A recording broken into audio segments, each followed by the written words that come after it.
오늘의 플러스 7광구가 가진 자원의 잠재력을 알아봅니다. 우리 송경제 지질 선생님이시죠? 김기범 부산대 지질환경과학과 교수 모처럼 나왔습니다. 안녕하세요. 네, 안녕하십니까? 교수님, 최근에 대왕고래 얘기가 많이 나오면서 일본과 공동 개발 협정을 맺고 있는 7광구 얘기도 함께 나오는 것 같아요. 예. 일단 7광구가 어딘지부터 좀 설명 좀 해주세요. 예. 뭐 모두들 아시겠지만 우리나라는 이제 삼면이 바다고 예. 육상 영토 대비 해양 영토 비율이 굉장히 큰 나라에 예. 해당합니다. 동해, 서해, 남해가 있고 우리나라에서는 이 서해의 남해, 동해에 있는 이 지역들을 총 8개의 광구로 구획을 해가지고 거기서 나는 이제 자원들 개발을 관리를 하고 있는데요.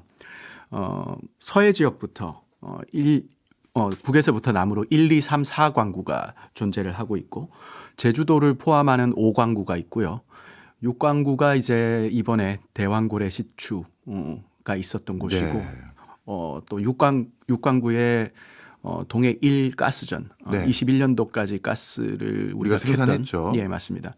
그게 존재하고 있고 그리고 7광구가 있습니다. 7광구가 있고 그리고 8광구가 하나 더 있는데요. 아, 그래요? 네, 8광구는 이제 6광구의 북쪽에 위치하고 있습니다. 그러니까 우리나라로 치면은 뭐 경북 강원 앞바다 네. 이렇게가 이제 8광구 쪽이라고 보시면 될 것 같아요. 넘버링이 좀 특이합니다. 제가 알기로 7광구는 일본과 좀 접하고 있다고 들었는데 맞습니다. 그러면 이게 무슨 시계 방향, 반시 방향이 아니라 6광구의 아래에 7광구가 있어 보이고 맞습니다. 6광구의 위에 8광구가 있네요. 네, 그런 번호는 식입니다. 누가 부과한 겁니까? 저도 그거는 잘 모르겠습니다. 특이하네요. 그러니까 1, 2, 3, 4, 5, 6까지는 예. 그러니까 이렇게 쫙 그 반시계 방향으로 매긴 네. 것 같은데 그 다음부터는 그냥 이렇게 추가된 개념인 것 같습니다. 그렇군요. 네네네.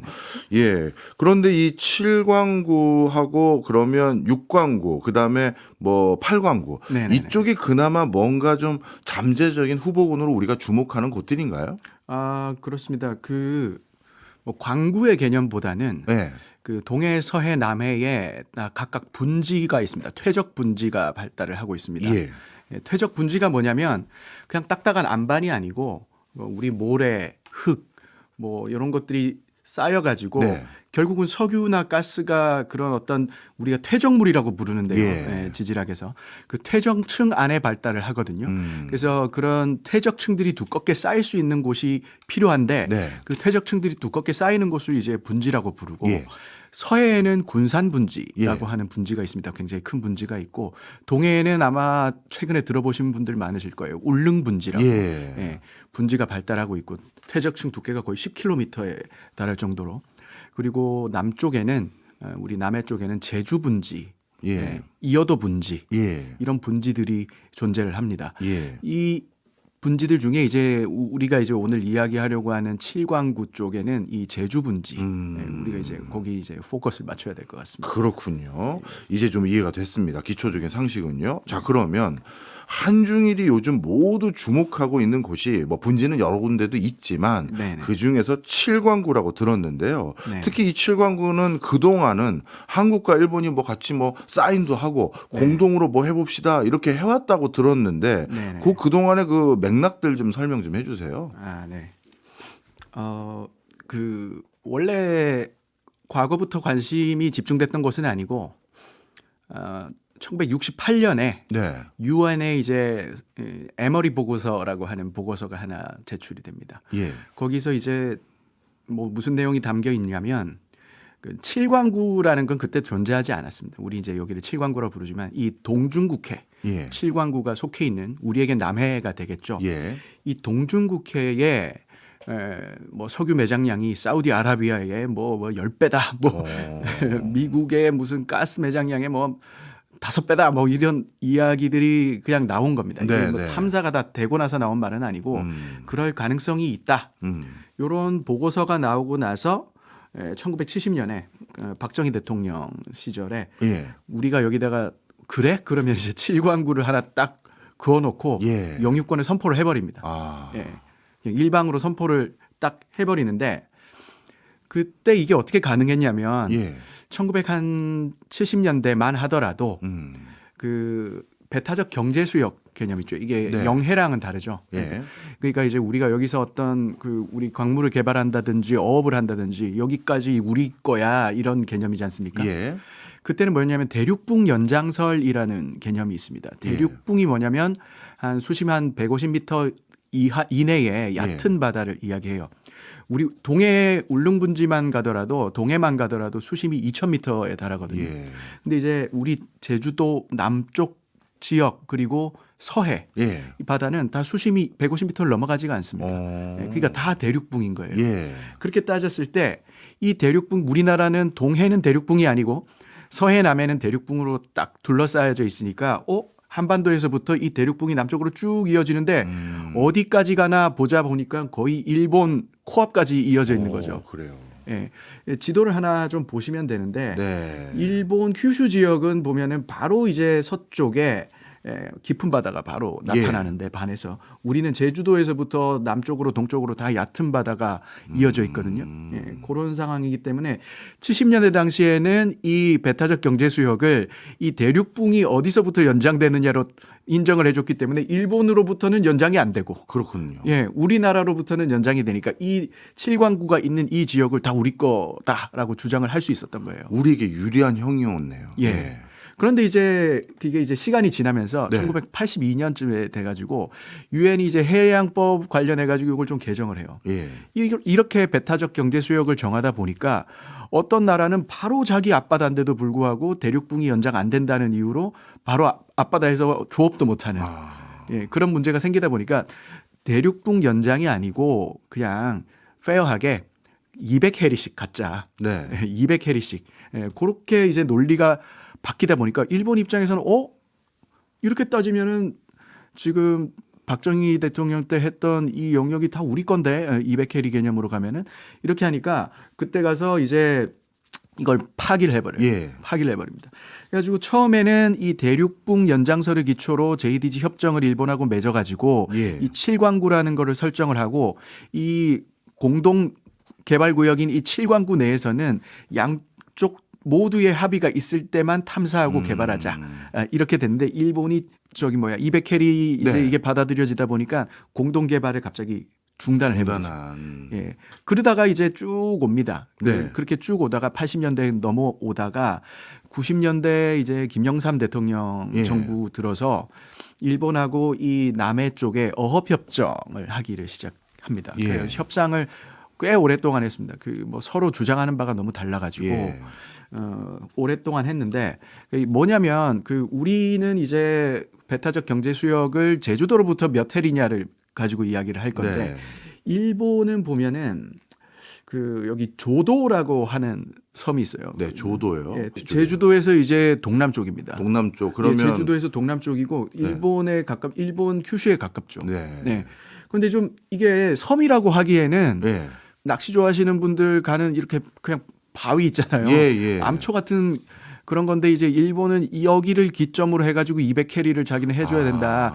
그게 일본으로 쳤을 때 가장 서쪽에 있는 섬이거든요. 예. 예, 그렇게 하면은 이게 쑥 들어오는 거예요. 우리나라 그렇겠네요. 안쪽까지. 그렇겠네요. 그런데 우리는 그거 인정 못하겠다라는 관점이란 말이에요. 예. 그래가지고 둘이 주장하는 200캐리 했을 때 중간 선이 다르기 때문에 네. 서로가 이렇게 주장이 부딪히는 영역을 한일 중간 수역이라고 또 네. 잡아놨어요. 예. 지금 그게 이제 지지부진하다가 99년 들어서 이제 김대중 대통령 정부에 들어가지고 그냥 일단 요게 이제 타결이 돼버려요.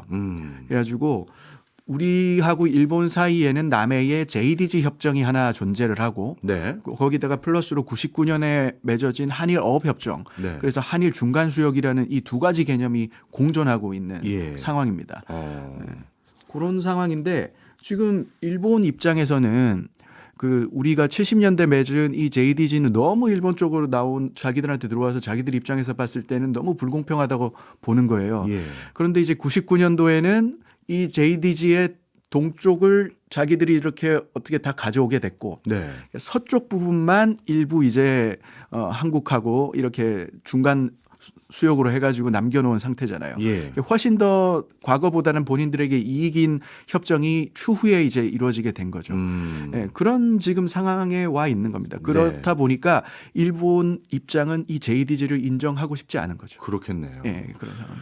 요약을 하자면 우리가 뭐 원했던 것은 아니고 당연히 그럴 리가 없겠죠. 우리의 네네. 영해에 해당되거나 아니면 우리가 활동할 수 있는 바다의 어떤 범주가 줄어드는 거니까요. 그렇죠. 하지만 국제적인 룰이 조금씩 바뀌어가면서 네네. 그 과정에서 초기에 우리가 7광구라고 먼저 선포했던 구역이 네. 조금 위축된 그런 상황으로 바뀐 거군요. 맞습니다. 예, 그렇다면 이 7광구에서 가장 뭐 그런 것까지 지질 탐사가 이루어졌는지는 모르겠습니다만 네. 흔히 말해서 노른자위 지역이라고 할 수 있는지 모르겠네요. 네. 그런 지역의 범주는 우리 쪽에서 더 많이 양보를 하게 돼 버린 겁니까? 아니면 아직 노른자위 지역으로 추정되는 곳들은 아직 우리 쪽이 점유하고 있나요? 제가 아까 광구는 그냥 우리가 줄 거는 거에 그렇죠. 불과하고요. 중요한 건 분지라고 말씀을 드렸는데 그 지금 동중국해에서 중국이 지금 매년 한 880만 배럴 정도 생산을 합니다. 네. 가스하고 석유를. 예, 꽤 많은 양이거든요. 예. 예. 그게 이제 어디 있냐면 주로 시후 분지라고 중국은 예. 부릅니다. 이 시후 분지라고 하는 분지가 여기 파란색 이제 표시해 놓은 여기인데 그 시후 분지 안에서 가스와 석유가 굉장히 많이 나고 지금 보면은 우리 7광구의 바로 밑에서까지 그렇네요. 예, 유전이 지금 나오네요. 예, 나오고 있거든요. 예. 예. 그런 상황이고 이 분지가 이어져 있으면 거기에 석유 시스템도 다 이어져 있다라고 생각을 그렇겠죠. 하면 돼요. 근원함도 다 동일한 근원함이라고 봐야 될 예. 거고 그 분지 진화에 따른 석유가 성숙되어 가는 과정도 다 동일하기 때문에 네. 그냥 이 시후 분지에 해당하는 우리 7광구 영역 네. 여기를 우리는 이제 제주 분지라고 부르거든요. 음. 네. 중국은 시후 분지, 우리는 제주 분지. 분지. 같은 분지예요. 예. 네. 그러니까 요 영역에는 지금 뭐 우리가 굳이 동해 대왕고래처럼 시추를 굳이 안 해보더라도 네. 중국이 이미 캐고 캐고 있으니까 있네요. 그 비슷한 것 찾으면 되겠다 이 생각이 드시잖아요. 네. 그러니까 여기는 이제 거의 그 정도 개념인 거예요. 예. 그러니까 지금 이 시후 분지의 북쪽 연장, 그러니까 우리가 제주 분지라고 부르는 이 영역이 어떻게 보면 노른자위라고 볼 수 있거든요. 그래가지고 이게 어디냐면 7광구도 보면은 이게 약간 그 다이아몬드처럼 생겼는데 그걸 예. 다시 6개로 쪼개서 소구라는 걸로 또 이렇게 나눠놨습니다. 예. 그 소구 중에서도 남쪽에 있는 이소구하고 사소구 네. 여기가 이제 7광구 안에서도 여기가 이제 시후 분지 북부에 해당하는 우리 제주 분지가 속해 있는 노른자위 땅이라고 볼 수 있고 네. 이 이소구와 사소구가 또 이게 또 재미나게도 JDG 안에서 서쪽에 위치하고 또 1999년 우리 어업협정을 통해서 맺었을 때 그때 중간 수역으로 네. 되어 있는 그 영역 안에 속해 있습니다. 그래서 이게 JDG가 파기가 되더라도 예. 그래서 일본이 동쪽을 다 가져가더라도 이 시후 분지 석유 가능성이 높은 시후 분지 지역은 여전히 한일 중간 수역에 속한다고 볼 수 있어요. 그렇군요. 예. 그렇다면 우리 입장에서는 이 7광구로 분류되는 네. 이 안에는 이제 시후 분지가 있지만 제주 분지라고 하겠습니다. 네네. 제주 분지가 있는 이곳이 앞으로 우리가 계속 초미의 관심을 둬야 될 상황이네요. 예. 그럼 이렇게 단순 비교해서 여쭤볼 수 있는 건지 모르겠습니다만 네. 아마 많은 국민들은 아니면 우리 시청자 청취자분들은 이렇게 여쭤보실 거예요. 네. 얼마 전에는 결국 안 나왔던 대왕고래. 네네. 그거에 비해서 이 제주 분지는 얼마나 나올 가능성이 몇 배 더 높습니까? 이렇게 물어보면 뭐라고 대답하실 겁니까? 이게 뭐 우리가 석유가 있을 가능성 판단하는 게 얼마나 탐사가 이루어졌느냐. 네. 그리고 얼마나 그 전에 사전에 개발 사례가 있느냐, 발견 사례가 있느냐. 이거에 따라서 그냥 천차만별이 됩니다. 네. 지금 만약에 서해를 예로 들자면 서해는 우리가 잘 모릅니다. 몰라요. 예, 잘 몰라요. 근처에 뭐 그러니까 이제 중국 쪽에서는 여기 서해 군산 분지하고 또 중국으로 이어져 있거든요. 그렇겠죠. 예, 거기서는 또 중국은 또 개발하고 있는데 예, 우리 쪽에서는 아직 그 뭔가 근처에서 개발된 사례가 없어요. 중국도. 여기서 개발이라는 게 이제 시추해보고 알아보는 걸 말하시는 거죠? 아니요. 캐서 생산하는 거예요? 예, 생산하는 거. 예, 그러니까 제가 말씀드렸던 아까 그 중국 그 시후 분지는 네. 생산되는 것만 그만큼 있다는 거예요. 예, 생산이 되고 있는데 그 우리 서해 군산 분지 같은 경우는 근처에서 중국이 아직은 생산을 하고 있지는 않거든요. 예. 그런 단계라 거기다가 우리가 시추를 그렇게 제대로 본격적으로 시작한 것도 아니다 보니까 네. 서해에는 우리가 아직 많은 걸 몰라요. 네. 그런 상태고 동해 같은 경우는 우리가 그 탐사도 오래 했고 네. 실제로 동해 1 가스전을 우리가 21년까지 개발을 했었지 않습니까? 예. 그러다 보니까 우리가 탐사하고 우리가 개발까지 해본 곳이라 예. 여기는 더 이상 뭔가 잘 모르는 걸 이제 알아가자라는 느낌이 아니고 여기서는 이제 진짜 뭔가 본격적으로 개발을 해보자. 해야 된다. 예, 그래서 이제 대왕고래 시추가 이루어진 거고 예. 남해 같은 경우는 일단 JDG로 묶여 있죠. 예. 그러니까 우리 혼자 탐사를 못해요. 예, 우리 혼자 개발도 못하고 네. 그런 상황으로 계속 이어져 오다 보니까 기초적인 지질 조사만 되어 있지 여기서는 우리가 뭔가 있을 것 같아. 예. 매장량 얼마일 것 같아. 여기까지 도달하지 못했어요. 다만 근데 그 JDG 바로 남쪽에서 네. 중국이 유전 가스전 개발하고 있기 때문에 예. 여기에 있을 수밖에 없지 않을까? 이 정도의 확신은 있는 거죠. 이해했습니다. 그럼 네네네. 한번 정리를 해볼게요. 네. 우리 제주 분지와 그 맞물려 있는 그 곳은 중국이 지금 생산해서 뭔가 캐내고 있다. 맞습니다. 맞죠? 맞습니다. 그다음에 우리 군산 분지와 맞물려 있는 지역은 중국이 아직 캐내고 있는 건 아닌데 석유가 있는 건 확인한 겁니까? 네. 와. 중국은 근데 이제 거기도 한중 잠정 조치 수역이라고 그렇죠. 알죠. 존재를 하는데 거기에 연어 양식장이라고 하면서 뭘 짓는데 말이 안 돼요. 예. 그냥 석유 가스 개발 플랜트를 짓고 있는 게 해상 플랜트도 예. 짓고 있거든요. 네. 예. 그래서 지금 막 생산하고 있지는 않지만 예. 거기도 뭐 중국은 이미 찾아놓은 것 같아요. 그렇군요. 네네네. 그리고 동해는 어찌 보면 다른 인접 국가와의 어떤 결부되어 있는 화두가 없었기 때문에 그렇죠. 우리가 독자적으로 좀 적극성을 띄었고 네네. 그래서 우리가 2010년대까지만 하더라도 우리도 산유국이었잖아요. 맞습니다. 맞습니다. 그래서 산유국으로 캐다가 지금은 다 고갈된 거 맞죠? 그 캐던 거는. 네, 그렇죠. 네. 그러니까 동해원이라고 하는 조그마한 가스전만 고갈이 된 거예요. 네. 네. 그리고 또 이제 해봤으니 또 있었으니 네. 또 뭐가 또 있을 수 있어서 대왕거래를 하고 있었던 그런 거였군요. 맞습니다. 이제 확실히 뭔가 상황이 이해가 됩니다. 네. 야, 그러면 우리나라도 뭔가 더 찾아보면 나올 수도 있을 듯한 느낌도 있고, 뭐 그건 누구도 보장할 수는 없는 거니까요. 네. 그럼 이런 상황에서 그 다음 질문은 이거예요. 우리는 위에서는 뭐 그냥 나름대로 보이지 않는 선으로 여기는 니네 거, 여기부터는 우리 영토 이렇게 구분을 하지만 네. 지하에 있는 그 분지라는 건 이어져 있는 거잖아요. 맞아요. 그러면 예를 들어서 분지 안에 있는 기름이라는 그 물탱크 안에 있다라고 쳤을 때 네. 그게 한국 쪽 영역과 중국 쪽 영역이 또는 일본 쪽 영역이 다 이어져 있는 큰 탱크가 있을 수 있는데 맞습니다. 중국이 파이프 꽂아서 우리 쪽에 그 영해나 우리가 관리할 수 있는 해역에 있는 것까지 다 캐버려 가는지 우리가 어떻게 확인하죠? 그렇죠. 사실은 그런 거라 지금 이런 애매한 상황에 네. 먼저 선점하는 사람이 사실은 임자인데 이미 다 분쟁 수역이긴 하지만 중국이 먼저 지어버리고 개발하고 있으면 그거 어떻게 할 겁니까? 그 군대 보내서 철수시킬 수도 없을 거고. 예. 예, 그런 상황인 거죠. 그러면 지금 국제적으로는 예를 들어서 이런 분지 안에 네네네. 분명 어딘지 위에서는 선이 그어져 있지만 네네네. 그러면 그런 룰이 없는 거예요. 예를 들어 이 분지 안에 물로 따지면 네. 뭐 500리터가 있는데 네. 야 니네 쪽에 물이 한 300리터고 우리 쪽 물이 한 200리터인 것 같아. 300리터만 캐 이렇게 할 수 있는 방법이 없어요? 그러니까 저류층이 만약에 국경을 가로질러 가지고 두 나라에 걸쳐 있다. 예. 그럴 경우 뭐 중동 지역은 보면 나라들 되게 많잖아요. 예. 네, 그런 시스템이 굉장히 많이 있는 걸로 알고 있고. 근데 중요한 거는 그냥 내 밑에서 내가 드릴을 해서 네. 시추를 해서 그걸 뽑아 쓸 수 있는 거지. 이 구조가 우리 밑에까지 있는데 우리 걸 당신들이 뽑았으니 이거에 대해서 우리한테 뭔가 수수료 내 이렇게 말할 수는 없는 거죠. 없어요. 네, 없는 거죠. 근데 빨대를 꽂고 있으면 저쪽에 있는 것까지 다 빨려 들여갈 수 있잖아요.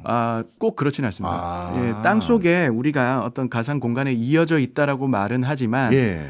이만한 물탱크가 있지만 그렇다면 이제 여기다가 빨대를 딱 꽂는다고 해서 여기 있는 것까지 다 뽑을 수는 없어요. 이해했습니다. 그냥 네네. 물탱크처럼 왼쪽 모서리에 빨대 꽂았다고 해서 네네. 오른쪽 모서리에 있는 물까지 다 빨아들일 수 있는 거 그런 건 아니군요. 그런 건 아닙니다. 뭐 요즘에는 뭐 수평 시추라 그래가지고 네, 쉐일이 그런- 그렇게 하잖아요. 예, 그렇게 하잖아요. 프래킹 해가지고. 네. 예, 그런 식으로 하면 모를까. 근데 완전히 뭐 여기서 해서 막 몇백 킬로 떨어진 옆에까지 뽑아 쓰고 이럴 수는 없습니다. 또 제가 얄팍한 생각을 한번 해봤는데요. 이것도 한번 들어봐 주세요. 네. 동해는 온전히 우리가 권한을 가지고 있는 지역이 많은데 네. 그래서 우리가 먼저 이것저것 시추도 해보고 실제 성공도 해봤는데 예. 근데 그건 다 돈이 들잖아요. 적지 않은 돈이요. 네. 그런데 서해와 남해는 중국과 일본이 같은 분지를 지금 양쪽이 점유하고 있는데 네. 그들이 시추를 그들 돈으로 해서 네. 와 있다 네. 얼마나 있을 것 같다 이런 걸 다 조사를 하잖아요. 예, 예. 그럼 그 조사는 덤으로 우리가 얻고 네. 그 뒤에 그냥 빨대 꽂으면 개발 비용이 확 줄어드는 거 아닙니까? 예, 실제로 그렇게 좀 되고 있다고 보시면 돼요. 와 그렇군요. 중국은 이제 공산당 주도하에 음. 굉장히 그 탑다운식으로 아주 장기적인 계획을 가지고 그냥 좀 꾸준히 개발을 해오고 있는 상황이고 네. 탐사도 굉장히 다양하게 모든 곳에 뭐 어떤 뭐 돈을 별로 생각을 안 하고 그냥 네. 몇 공 뚫어봐 쫙 이런 식으로 네. 바둑판식으로 뚫는다는 말도 있고 어떻게 보면은 그렇게 네. 많이요. 오. 예. 그런 식으로 해서 해놨기 때문에 네. 남해는 사실은 우리가 아직 그 내부의 지지를 잘 몰라가지고 이거 위험성이 크다 이럴 필요가 없을 정도까지 중국이 거의 다 해놓은 상태라고 보면 돼요. 그렇군요. 그렇다면 우리 얼마 전에 대왕고래는 적지 않은 돈을 썼지만 결국 네. 나오지는 않았지 않습니까? 네. 앞으로 뭐 더 해볼지 뭐 그것도 고민을 해보야겠지만 네. 중국 얘기 들어보니까 뭐 계속 더 뚫어봐야 될 이유도 충분해 보이는데 네. 그런데 국민들 입장에선 그랬다가 또 안 나오면 또 적지 않은 돈이 날아가지 않습니까? 네. 그러면 중국이 그냥 이미 어느 정도 다 탐사돼 놓은 거기다 구멍 뚫으면 바로 석유 나올 확률이 높은데 네. 그럼 거기다 하지 왜 동해다 그러고 있냐 이럴 수도 있잖아요. 그게 꼭 동해뿐만 아니고 서해는 남해, 네. 예, 남해 칠광구 같은 지역은 뭐 뭔가 리스크는 좀 적을 수는 있겠지만 예. 거기에 이제 어떤 석유가 이렇게 모여 있는 구조 자체가 네. 동해만큼 크지가 않아요. 아. 동해 울릉분지라는 분지는 그냥 그 사이즈 자체가 크고 퇴적층의 두께 자체도 훨씬 두꺼워가지고 예, 그런 것들이 좀 있는데 그리고 이제 우리가 지금 칠광구 안에서도 개발하려고 하는 이 시우분지 북부 같은 경우가 이제 다 중국 쪽에 거의 다 있다고 보시면 돼요. 그 북쪽 끝 부분만 우리나라 그 걸치고 칠광구 있는 쪽에 살짝 들어와 있는 거기 때문에 거기서는 이제 기대할 수 있는 양이 조금 적다고 볼 수 있습니다. 그렇군요. 리스크는 적어도. 이해했습니다 이제. 네네. 그러니까 쉽게 얘기해서 동해에서는 만약에 뚫어서 뭐 나오면 왕건이가 걸린다는 얘기네요. 네, 좀 그럴 네. 가능성이 큽니다. 예. 네. 그럼 예전에 그 우리가 시추해서 성공했던 석유 한 방울 안 나오는 나라라고 했지만 얼마 전까지 우리 산유국이었잖아요. 맞습니다. 그때는 도대체 얼마까지 우리가 생산해서 수익을 거둔 건가요? 거기서 우리가 수익을 낸 것만 2.6조. 와. 예, 2.6조 수익이 났으니까요. 굉장히 조그마한 유전이거든요. 예.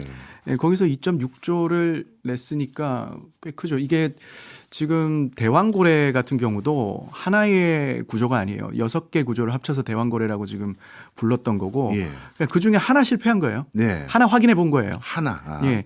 그리고 마기상어라고 또 최근에 한 번 더 들었습니다. 발표가 됐는데 네. 그건 15개인가 6개인가? 예, 그 구조들을 한 거라서 한 번 뚫어가지고 실패한다고 그 모든 게 없는 게 아니고요. 예. 그 원래 석유 개발이 그렇거든요. 뭐 재밌는 그림들이 있는데 네. 아주 양질의 모래로 되어 있는 층이 있어요. 그 석유가 담겨 있을 수 있는 그릇이 있는데 예. 뭐 중국이 최근에 논문들을 굉장히 많이 내놓거든요. 내륙에서도 개발하고 있고 바다에서도 개발하고 있어서 보면은 뭐 바레만 같은 경우도 이런 모래층이 있는데 뭐 10개 중에 8개는 그냥 모래만 있고 물만 들어 있고 그중에 2개는 기름 들어 있고 이런 거라고 보시면 되거든요. 예. 그래 가지고 그걸 이제 찾는 방법은 그 유망해 보이는 걸 다 뚫어보는 수밖에 없어요. 결국은 네. 진짜 컨펌을 하려면 네. 그럴 수밖에 없기 때문에 우리나라도 지금 사실은 동해에 있는 어떤 유망 구조가 지금 뭐 대왕고래 쪽하고 마기상어 나온 이런 것들 다 합쳐서 한 20개가 된다. 예. 그럼 우리나라 동해에 만약에 석유 없다, 유망성 제로다. 예. 이 결론 내리려면 그거 다 뚫어보고 내리는 수밖에 없어요. 그렇군요. 그렇다면 우리가 우리나라 석유 개발에 대해서 네. 판단을 하려면 예. 해외 사례를 좀 알면 좋을 것 같아요. 아, 그렇죠. 해외에서는 그렇다면 유전이 우리나라 자국 나라에 해외 자국 나라에 있는지 없는지 그걸 밝히는데 얼마나 오래 걸리고 아까 말씀 주신 것처럼 그럼 그런 유망한 곳은 진짜 다 뚫어보고 있는지 그렇지 않는 다른 방법이 있는지 좀 설명 좀 해주세요. 네네. 그 사실은 그 석유를 처음 찾은 거는 육지거든요. 네. 중국에서 처음 찾았단 말도 있고. 그래요. 네, 아주 오래전에. 예. 미국에서는 찾을 때 이게 막 뭐 지하수 같은 거 파다가 그냥 뿜어져 나오니까 예. 처음에 그런 거 개발했던 거고요. 그러다가 이제 바다에 기본적으로 석유가 만들어지기 위해서는 유기물이 필요해요. 유기물이 별거 아니고 그냥 생물의 사체입니다. 온갖 것들이 있는데 뭐 나무 어떤 파편들 뭐 꽃가루 이런 것부터 해가지고 그리고 가장 이게 우리가 품질이 좋다라고 생각하는 거는 플랑크톤들이에요. 해양성 플랑크톤. 예. 양도 많고 품질도 좋아요. 그래서 이제 바다가 있었던 혹은 바다인 환경에서 석유가 만들어지고 거기에 모이는 건데 네. 예, 그래가지고 이제 바다를 탐사를 시작한 거예요. 네. 근데 바로 동해처럼 1000m, 2000m 되는 바다를 할 수는 없잖아요. 예. 기술적인 허들이 너무 높기 때문에. 예. 그래서 얕은 바다, 주로 대륙봉을 개발을 하다가 이제 한 1990년대 중반쯤 돼가지고 예. 예, 해저 아주 깊은 곳의 탐사 기술이 좋아지다 보니까 예. 그리고 그때부터 이제 지금 브라질의 그 이제 대서양 쪽 이쪽에서 발견이 성공이 이루어져요. 예. 그러다 보니까 이제 그때부터는 이제 깊은 바다도 해보자. 그래가지고 이제 불과 이런 심해 유전 개발을 시작하기 본격적으로 시작한 게 2000년대부터예요. 아, 그래요. 예, 그러니까 얼마 되지도 않았어요. 동해도 우리가 그 전까지는 대륙봉만 바라보고 있다가 예. 울릉분지라는 깊은 바다, 저기 성공하네, 가이아나 성공하네, 예. 비슷하게 생겼네 이런 식으로 해가지고 된 건데, 네. 그 제가 뭐 모든 사례들을 다 말씀드리기는 어려워요. 뭐 그냥 실수로 네. 저기 지하수 뚫다가 나오는 경우도 있잖아요. 그래요? 그거는 실패를 해보고 뚫은 게 아니니까. 운이 좋은 거니까. 네네네. 예. 그런 거는 있는데 이제 우리가 이제 그래도 잘 알려져 있는 굉장히 큰 발견들이라고 예. 했던 것들 크게 뭐 노르웨이 북해 유전 아시잖아요. 네. 누구나 브렌트유 아시잖아요. 그렇죠. 그리고 다들 이제 다 아시는 가이아나. 리자원이라고 예. 하는 해저 심해 강구입니다. 1000m 1500m쯤 수심이 되고요. 그리고 최근에 이제 크게 발견됐던 게 이제 이스라엘. 예, 이스라엘 이제 지중해 동부에서 이스라엘이 발견을 합니다. 예. 항상 그 이스라엘은 위기에 처해 있잖아요. 네, 그렇죠. 그런 상황이다 보니까 이제 자원을 스스로 개발해야 된다는 굉장히 컸어요. 그래가지고 그 지중해 동부를 개발했는데 2009년하고 2010년에 아주 큰 유전 두 개가 발견됩니다. 네. 타마르, 레비아탄이라고 하는 게 발견되는데 노르웨이 북해 유전부터 보면은 첫 시추가 1966년에 이루어져요. 66년이요? 예, 1966년에 이루어져요. 예. 그리고 4년간 우리 대왕고래 시추 같은 걸 32번 해요. 예, 32번. 그러니까 1년에 한 8개씩 하는 거예요. 야. 예. 근데 32번 할 때 동안 다 실패해요. 예. 그러니까 첫 번째 공은 아예 뚫었는데 그냥 완전 드라이 홀이라고 하는데 예, 건공이라고 해요. 아예 아무것도 안 들어 있었고. 그래가지고 1년 동안 계속 아무것도 못 찾다가 처음 이제 석유가 조금 나온 거예요. 예. 조금 나온 거예요. 그거 이제 용어로 이제 오일 쇼라고 말을 해요. 예. 오일이 좀 나왔다. 네. 가스 쇼 이렇게 말하면 가스가 좀 나왔다 이건데 이게 경제성이 없는 거죠. 음. 예. 그런 식으로 가다가 이제 1969년이 돼가지고 예. 예, 에코페스크라고 하는 유전을 처음 발견을 하게 됩니다. 그때부터는 이제 매년 하나씩 찾는 거라고 보시면 돼요. 아. 하나를 딱 발견하면 이제 그때부터 이제 줄줄이 사탕으로 나오는 건데 예. 예. 그런 식으로 해가지고 지금 현재는 1억 배럴 이상 되는 유전 14개가 있고 예. 중형 유전 30개를 발견한 거죠. 야. 그러니까 뭐 시추야 뭐 수백 번을 했겠죠. 네, 수백 번 하고 이 유전을 발견함으로써 GDP 세계 4위 돼버리죠. 그렇죠. 예, 세계 4위 돼버린 거고. 가이아나 같은 경우는 1910몇 년대부터 막 했다고 그래요. 예. 그렇긴 한데 이제 제대로 된 현대적인 석유 탐사 시작한 거는 1960년대부터예요. 예. 1960년대부터인데 그때는 제대로 이렇게 뭔가 되지는 않았고 일단 그 언제부터 이제 본격적으로 시작되냐면 쉘하고 엑슨모빌이 여기 이제 제가 아까 말씀드렸듯이 심해 유전 네. 이 개념이 95년쯤부터 생겨나기 시작하고 2000년대에 들어가가지고 전 세계 심해 유전 개발 붐이 일어나는데 예. 그때 쉘하고 엑슨모빌이 공동 지분으로 해가지고 그 스타브록이라고 하는 그 가이아나의 앞바다에 있는 광구가 있습니다. 예. 그 관건을 사요. 예. 가이아나로부터. 그래가지고 그걸 2008년에 삽니다. 예. 그래가지고 7년간 40회가 넘는 시추를 하는데 다 실패해요. 예, 다 실패해요. 그러니까 7년간 40회가 넘으니까 1년에 한 대여섯 개씩 뚫는 거예요. 예. 1년에 대여섯 개를 뚫으면요. 이거 뚫은 거 분석하고 이걸 다시 해서 뭔가 수정해서 다시 뚫고가 아니에요. 예. 뚫을 때 나올 때까지 계속 뚫어봐. 이런 태도로 뚫은 거거든요. 여기서 말씀하시는 그 40회라는 게 우리나라 따지면 대한고래 프로젝트 하나를 말하는 거예요. 하나요. 아. 대한고래 시추 하나를 여기서 이제 40번 한 거죠. 네네네. 네. 그렇게 해가지고 2014년에 40번 넘었으니까 막 수조를 썼을 거 아니에요. 그렇겠죠. 네, 수조를 썼으니까 하다 보니까 이제 쉘은 거기서 아유 난 더 이상 못하겠다 하고 나가 떨어졌군요. 예, 슈퍼메이저인데도 불구하고 예. 가버리고 예. 그 엑슨모빌이 그걸 1달러에 사거든요. 예. 1달러에 사가지고 어떻게 하냐면 이제 중국 그 석유공사죠. 네.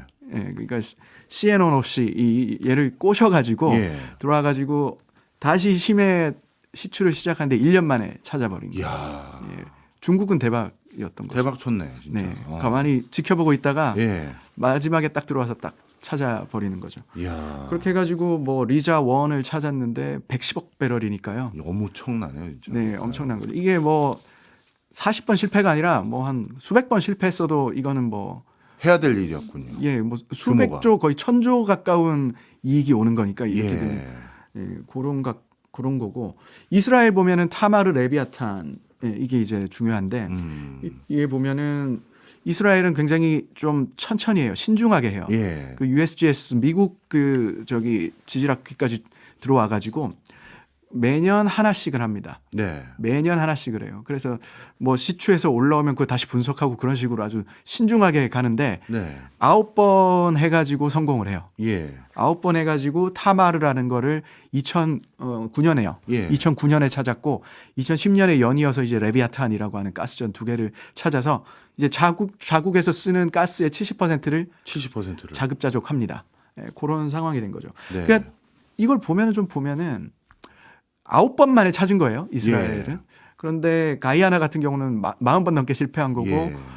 북해는 30번 넘게 실패한 건데 이 보면은 많이 실패해서 돈을 많이 버렸지만 네. 빨리 찾아요. 예, 그냥 대놓고 뚫어봐 이렇게 예. 이런 태도가 적게 실패는 했지만 9년 걸렸죠. 예. 약간 이런 게 좀 있을 수는 있습니다. 그래서 어떻게 보느냐가 문제인데 예. 이 한 번에 1,000억짜리니까 실패 한 번 한 번에 굉장히 그걸 돈은 많이 들죠. 재검토를 해야 된다. 예. 이런 게 될 수가 있는데 그렇기 때문에 그만큼 또 찾는 데까지 기간이 걸릴 수 있죠. 네. 그럼 반대로요. 30번이든 40번이든 70번이든 네. 결국 못 찾은 사례도 꽤 있죠. 그런 사례요. 그런 사례 많이 있겠죠. 그렇죠. 많이 있을 겁니다. 그래서 이제 이 부분이 이제 많은 분들이 네네. 고민이 될 거예요. 맞습니다. 자, 그래서 제가 보기에는 이 석유라는 이 개발이라는 건 네. 이게 뭐 정치적인 영역도 아니고 네네네. 진짜 일반인들이 쉽게 판단하거나 알 수 있는 영역도 아니고 네네. 그래서 그 무엇보다도 진짜 이 분야의 찐 전문가들의 견해와 네네네. 설명과 판단이 무엇보다 중요한 분야인 것 같은데 맞습니다. 그래서 그걸 들어야 국민들도 우리 세금으로 하는 거니까요. 맞습니다. 그러면 우리 국민들 다 한번 좀 돈 좀 더 써볼까요라든가 아니면 야 지금도 빡빡한데 다른데 돈 쓸 때 많은데 이렇게 판단하실 수도 있고 네네. 이걸 또 꼭 모두 국민들의 여론으로 결정하는 건 아니지만 네네. 그래도 그게 또 같이 으쌰으쌰 해보면 또 기분 좋은 거잖아요. 그래서 교수님께 좀 굉장히 뭐랄까요 이런 우문현답을 기대하면서 여쭤볼 수밖에 없는데 우리나라 그럼 진짜 또 캐보다 보면 뭐 대왕고래를 얘기하는 게 아니더라도 네. 뭔가 어디서 또 시도해 볼만 하는 겁니까? 그러니까 이런 것들을 국민들에게 알리고 동의를 얻긴 너무 힘드니까 예. 그냥 그래도 이렇게 뒤에서 잘 추진하면 된다. 조용히. 뭐 그런 의견이 있을 수 있는데 이 노르웨이도 그렇고 이스라엘도 그렇고 이 개발할 때 국민의 전폭적인 지지를 받고 개발하거든요. 아, 중요한 거군요. 예, 국민의 전폭적인 지지가 있었어요. 우리도 산유국이 되자. 우리 그 에너지 안보를 우리도 찾자. 예. 스스로 갖추자. 이 전폭적인 지지가 있는데 저는 좀 안타까운 게 그 우리도 굉장히 그게 중요한 상황이거든요. 우리나라가 한 해에 200조 원 정도를 쓰잖아요. 석유하고 가스 수입하는데. 네. 그걸 매년 쓰면서 그리고 유가에 따라 가지고 뭐 100조 더 내야 될 때가 있고 그렇죠. 예, 적게 낼 때가 있고 그런 상황인데도 불구하고 사실은 이게 우리 국민들에게 제대로 설명이 잘 안 돼 있다. 제대로 설명이 안 돼 있다. 그냥 1,000억 갖다 버리는 것만 설명이 돼 있지. 예. 이 1,000억이 어느 정도의 의미를 가지고 예. 예, 이렇게 했을 때 석유가 우리가 발견한다는 것은 어떤 의미를 갖는지 예. 얼마나 큰 부가 올 수 있고 우리 안보에 어느 정도 이익이 될 수 있는지 이거에 대해서 잘 설명만 된다면 네. 우리 국민들 다 이렇게 엄청 그 똑똑하신 분들인데 왜 동의를 안 하실까? 저는 그게 지금 설명이 잘 되지 않았기 때문에 그리고 이제 갑자기 이게 이렇게 밝혀지는 바람에 갑자기 충격을 받아서 그런 거 아닌가. 그래서 좀 늦었더라도 잘 설명을 하는 게 중요하다는 생각이 들고. 네, 네. 그래서 뭐 저라도 뭐 미력한 힘이지만 좀 이렇게 보태려고 저도 이렇게 방송을 하고 있습니다. 아유, 중요한 얘기인 것 같아요. 저도 노르웨이 출장 가서 네. 그쪽 공무원분들 뵀었을 때 네. 너무 부러운 얘기를 하더라고요. 노르웨이는 산유국이고 또 브렌트유가 나오니까 네. 살림이 어떻습니까? 했더니 의회에서 제일 그 논의를 많이 하는 게 올해는 돈을 얼마나 쓸지 거둘지가 아니라 네, 예. 그 정도로 이게 풍족해진 건 사실이다. 네. 세상에 돈을 어디다 쓸지만 고민하지 우리는 얼마나 세금을 거둘지는 고민을 안 하는데 네. 그런데 딱 고민하는 게 국민들이 그 과정에서 나태해질까 봐. 네. 그래서 그냥 그래도 국민들이 견실한 일은 네. 할 수 있는 이런 걸 고민하는 부분도 있다고 하니까 정말 너무 부럽고 네. 야 우리도 기름이 나오면 참 좋겠다 생각을 했는데 네. 아직 시도할 가능성은 충분히 있어 보이네요. 네, 뭐 모르겠습니다. 지금 뭐 어쨌든 분명히 뭐 노르웨이식으로 뭔가 이거 한 번에 모든 걸 올인을 해야 되는 분위기였는데 예. 그게 아니라 이거는 하려면 몇 년 안에 몇 공을 뚫어서 확인을 하겠다 이 시스템을. 그걸 실패하면 접겠다. 그렇게 결정하는 게 낫다. 예, 사실은 그런 식으로 장기적인 어떤 이게 전략으로 가야 되는 거지. 이 항공 나와가지고 하면 대박 누구의 업적 이렇게 할 이런 게 식으로 아니다. 가서는 안 될 일입니다. 그러면 다시 돌아와서요. 이 7광구 네. 뭐 끄트머리에 있다고 하긴 했지만 네. 그래도 이게 자꾸 일본도 이상하게 뭔가 뭐 옛날같이 상호 호혜적인 관계 종료하려고 하는 것 같아 보이고 맞아요. 뭐 이게 이런 것들도 이제 좀 챙겨놔야 되지 않을까요? 네, 지금 사실은 올해가 굉장히 중요한 해고 예. 사실 지금 우리나라 지금 리더십이 지금 부재 상태지 않습니까? 예. 근데 6월에 당장 일본과 협상을 해야 됩니다. 아. 이 JDG 협상이 2028년 만기입니다. 예. 그런데 이제 이거에 대해서 연장하는 것을 그 상호간에 협의하지 않으면은 예. 자동 종료되거든요. 아. 그 연장할지 말지를 결정하는 회의가 올해 6월에 열리게 돼 있습니다. 예. 근데 지금 뭐 국정 공백 상태니까 음. 지금 이 상태에서는 우리가 할 수 있는 상황이 아니잖아요. 좀 그런 상태인데 일본은 아마 지금 JDG가 너무 그 200캐리 개념으로 따졌을 때 여기 거의 다 우리 건데 네. 예, 이게 줄이 그어져 있는 것 자체가 그렇게 마음이 불편할 거예요. 불편할 건데 또 이게 따져보면은 지금 기름이 있을 가능성이 매우 큰 곳이 99년 협정으로 이렇게 묶여 있는 한일 중간 수역쯤에 있단 말이에요. 네. 그래서 단순히 이걸 깬다고 이제 능사는 일본도 아니군요. 예, 아닐 겁니다. 예, 그 일본은 이제 뭐 일본하고 우리하고 이제 뭔가 대화를 좀 합니다. 그 일본 쪽 사람들도 한번 만나고 왔었는데 일본 네. 사람들은 없다고 그래요. 유망성이 계속 낮다고 주장을 해요. 예, 우리랑 협상 테이블에서 예. 그렇게 말하는데 또 자국 텔레비전에서는 유망하다고 얘기해요? 여기에서 이제 우리께 된다는 또 말이 나오거든요. 예. 네, 그렇게 광고는 또 해요 자국에다가. 예. 이제 그런 상황인데 만약에 일본이 이거를 깨면은 네. 어떻게 될 것이냐는 거예요. 네. 자기가 뭐 독자 개발이 이제 되는 거죠. 그렇죠. 예, 우리 협의할 필요는 없어요. 네. 근데 그러면 분쟁 지역에서 독자 개발이 가능할까요? 우리 해경선 뜨고 초계기가 날아다니고 이렇게 하면 할 수 있을까요? 못하죠. 그리고 지금까지는 그래도 우리가 일본하고 협정을 해가지고 둘이 한 팀으로 해놓으니까 중국이 그래도 못 건드리잖아요. 아. 근데 이걸 깨면은 네. 일본이 하려 그러면 우리만 마크해야 되는 게 아니고 중국에서도 뭐라고 할 거란 말이에요. 그렇죠. 그래서 사실은 이걸 그냥 단순히 깨는 게 일본에게는 무조건 이익은 아니란 말이죠. 예. 예. 그러니까 우리가 이 포인트를 좀 잘 파고들어서 가장 우리에게 진짜 그 코리아 퍼스트 세계 예. 우리에게 가장 이익인 거를 그리고 일본도 수긍할 수 있는 걸 뭔가 예. 전략을 짜는 게 저는 되게 중요하다고 생각을 해요. 근데 이해가 잘 안 가는 게 일본 입장에서도 이 판을 깨는 게 본인들에게 이익이 안 되는 면이 많음에도 불구하고 지금 회의에서는 약간 소극적인 것 같이 말씀을 하셔서 네네. 그럼 왜 그런 거죠? 근데 어쨌든 간에 그 JDG라고 하는 옛날에 대륙붕 연장선로 그어져 있는 70년대 선이 완전히 일본 안방까지 그어져 있습니다. 아, 그래서. 예, 그거는 자기들이 봤을 때 너무 좀 굴욕적이죠. 그러면 어찌 보면 일본은 뭔가 한국과 협력 관계를 어떤 형태든 해야 되긴 하지만 네. 지금 선이 아니라 좀 더 자신들에게 유리한 선으로 라인을 다시 걷고 싶은 건가요? 모르겠습니다. 그거를 우리가 완전히 파악할 만큼 일본하고 대화가 안 돼 있고 아, 예, 예. 일본도 모든 카드를 보여주진 않으니까. 네. 아니 이런 기술적이고 굉장히 테크니컬한 영역까지 해당되는 분야라면 네네. 이거는 모든 게 다 대통령 혼자 하는 건 아닐 거고 예, 맞습니다. 어떤 주무부처에 또는 우리나라 관련 공공기관에서 그 백업을 많이 하면 계속 될 수 있는 건데 그게 어떤 뭐 국정 공백이나 이런 걸로 다 스톱이 돼 버렸나요? 약간 좀 그렇다고 하셨죠. 어. 주로 외교부하고 산업부에서 지금까지 해왔었던 거고 저 같은 사람들은 이제 거기서 그 과학적인 백그라운드를 제공할 그렇죠. 뿐인 중요한 거죠. 일을 예. 하시는 거죠. 예. 알겠습니다. 앞으로 이런 부분에 대해서도 우리가 관심을 많이 둬야 될 것 같은데 그렇다면 이제 결론적으로요. 네네.